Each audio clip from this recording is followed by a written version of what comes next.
This book is the incredible account of a man named Paul Amadeus Dinac. Now, the story of Paul Amadeus Dinac weaves through time, language, and friends. This account, not story, comes to us from the private personal diary of Dinac himself. While it wasn't meant to be shared with the public for fear of ridicule, the story you are about to hear was far too extraordinary for people not to know his incredible tale. I can't wait to hear it. But I got to say, Yeah. and I just want to put this out there. Go for it. I don't know if I'm the only one that's listening. Sorry. I don't know if I'm the only one that feels this way. But I'm picturing like Amadeus Mozart and the book Enoch kind of had a baby, not the book, but the person Enoch. And what we have now is this Amadeus. Paul Amadeus Dinac. Yes, that guy. Yeah. The old Amadeus. Pretty positive he had a mustache. It was a pretty dope one, too. A little tweedly one. Oh, well, we'll look for pictures from the future and we can. A chronicle from the future, maybe. What do we got? Like 1,000 years to wait still? Yeah, pretty much. 1920 something? Yeah. There's only 1,000 left. Not wrong. No. 3906 is the actual year. Yeah. Yeah, no, we got about 2,000 left. We got a little stretch to go. All right, I don't think we're going to make it, bud. Damn it. Well, Paul Amadeus Dinac was a Swiss-Austrian teacher. He suffered from a serious chronic illness which left him on multiple occasions in a coma. On one such occasion, he fell into a coma for 15 days. On the next, a whole year. It is now believed that Paul Amadeus Dinac suffered from encephalitis lethargica. I thought you were going to say syphilis. No. I was like, what does that have to do with anything? Which is a neurological disease that triggers an immune system response to overloaded neurons. Following his one-year coma, in the fall of 1922, he traveled to Greece in the hopes of a remedy found through the change to warmer climate. After he woke up from his one-year coma, he was still not feeling well. He had his illness, obviously just woke up from a comatose state. Right. And also, as we learn later, he was suffering from tuberculosis. Jesus Christ, this poor guy. Yeah, he had a rough one. He had a rough life. He moved to Greece, as I said, and there he taught French and German lessons for money. And there is where he meets his student and trusted friend, George Papachatsis. I like that name. It's a good name. Now, Papachatsis... It's a good name. Good, solid, manly name. It's a strong name. Oh, what did Papa have to say? Papa learned from Dinac that he was born and grew up in a suburb of Zurich. He pursued humanitarian studies later in his life, and with his focus on the history of cultures and classical philology. I don't know what that is. Study language. Oh, couldn't we just say that? Right. Just before his death in 1924, so he only survived for 2 years following his one-year coma. Jesus. Yeah, just before what? What did he die of? The tuberculosis. Okay, all right. Just before his death in 1924. Jesus? Oh, sorry. Jesus was arriving on a motorcycle. Yeah, that's my kind of Jesus. Let me hop on the back. Just riding, bitch. Just Can I hug you? There we go. Your neck smells nice, Jesus. Oh, your hair's in my mouth now. I like it though. Do you use conditioner? Cue Jesus on a motorcycle. Well, Highway to Heaven. good one. That was a good one. That's DCAC, a little backwards. Yeah. Fuck, that was a good one.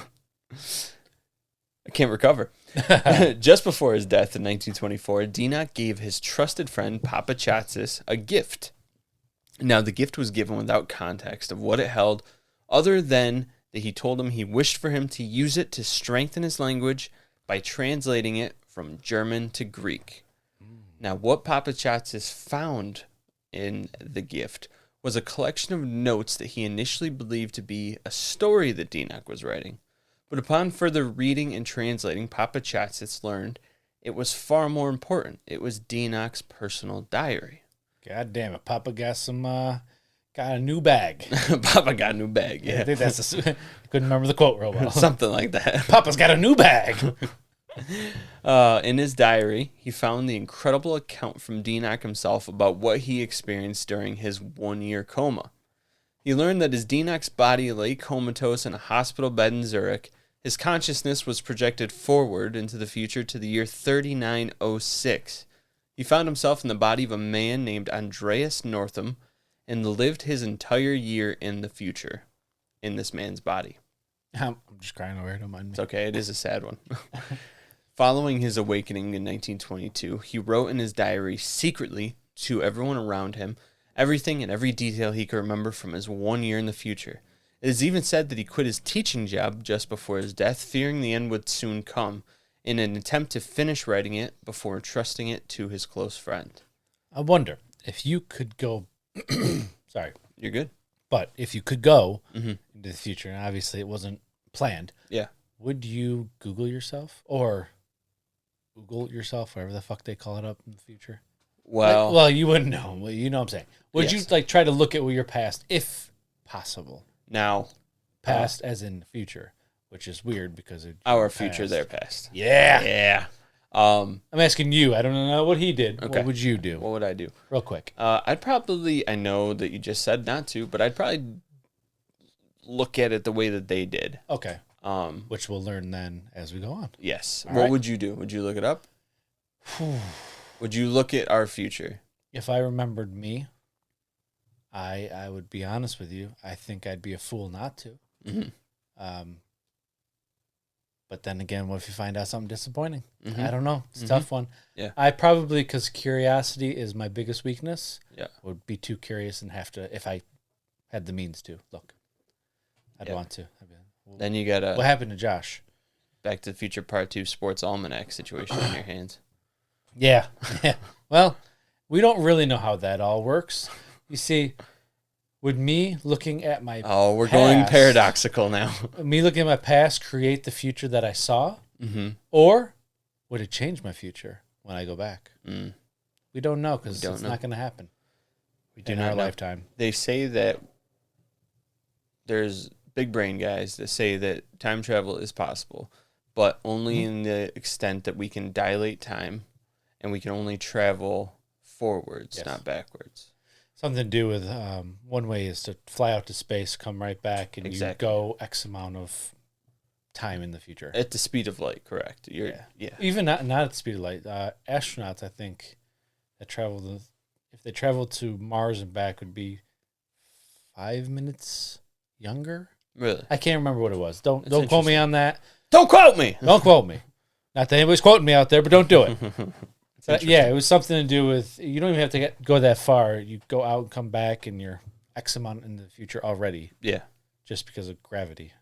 I don't know how it works. It's I'm not wild. a fucking NASA It's scientist, wild. but it's awesome. It is. Now let's go in the best. Past. Let's go into the best. Well, following his waking, I said, that. There it is, bingo one. Looking at the future through the lens of a 1920s man, Enoch stated that he didn't fully understand all of the terms, technology, or how mankind got where they were in 3906, but he did his best to understand and to remember. We will soon come to learn. We will soon come to learn. I've already have. The pants are a mess. He did an excellent job of remembering all this, and he did learn a lot. Yeah. In the future, DNAC claimed that they understood his situation fully and called it a conscious slide.